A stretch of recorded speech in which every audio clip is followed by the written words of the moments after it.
కనీసం ఒక మర్డర్ కేసుల్లో నిందితులను పట్టుకోలేకపోయినరు. ఇంతమంది పోలీసులు ఉన్నారు తెలంగాణ రాష్ట్రంలో. ఇది రాజకీయ హత్య అని చాలా క్లియర్గా తెలుస్తూ ఉన్నది. మరి ఎక్కడ పోయినరు పోలీస్ ఆఫీసర్? మోల్చింతపల్లిలోనేమో ఒక గిరిజన మహిళను ఘోరంగా, అత్యంత పాశవికంగా, ఆటవికంగా ఆమెను అత్యాచారం వారం రోజుల పాటు చేస్తే కనుక్కోలేని పోలీసులు.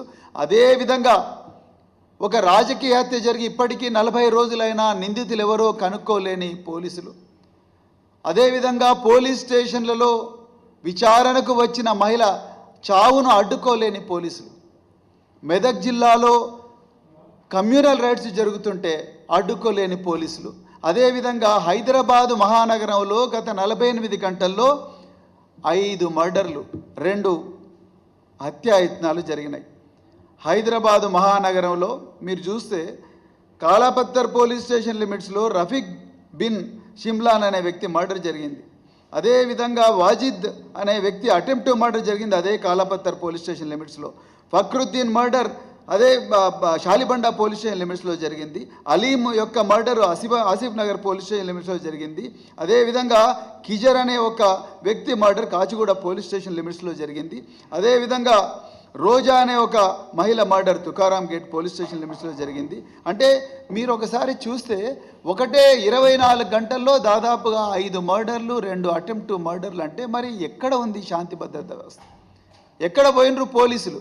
పోలీసులు దేంట్లో బిజీగా ఉన్నారయ్యా అంటే, రేవతి అనే ఒక జర్నలిస్టు ఎల్బీ నగర్ పోలీస్ స్టేషన్లో ఒక మహిళ తన అపార్ట్మెంట్లో 7 గంటల పాటు కరెంటు లేదు అని కంప్లైంట్ చేస్తే ఆ విషయాన్ని ప్రజల దృష్టికి తీసుకురావడం కోసం ఈ రేవతి అనే ఒక మహిళ ఒక జర్నలిస్ట్ ట్వీట్ చేస్తే ఆమె మీద section 505 and section 66 IT act కింద పోలీసులు కేసు పెట్టిండ్రు.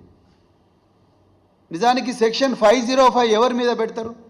ప్రజల లోపల భయాందోళనలు సృష్టించి, ప్రజల లోపల విద్వేషం రగిలించి, ప్రజలు 2 గుంపులుగా మారి ఒకరికొకరు కొట్టుకోవడం కానీ, లేకపోతే రాజ్యం మీద తిరుగుబాటు చేయడం కానీ, అవన్నీ చేయడానికి ప్రేరేపిస్తే అప్పుడు సెక్షన్ 505 అనేది ఇన్వోక్ చేస్తారు పోలీసులు. మరి అలా రేవంత్ రెడ్డి గారి ఆదేశాలు ఏమున్నాయి? ప్రశ్నించే వాళ్ళందరూ, వాళ్ళు జర్నలిస్టులైనా సరే, గృహిణులైనా సరే, పేదవాళ్ళైనా సరే, విద్యార్థులైనా సరే, వాళ్ళను పోలీసులు కేసులు పెట్టి అరెస్ట్ చేయండి అనేదే రేవంత్ రెడ్డి గారు ఆదేశాలు ఇస్తున్నారు. ఇలా రాష్ట్రంలో శాంతి భద్రతలు ఎక్కడున్నాయి?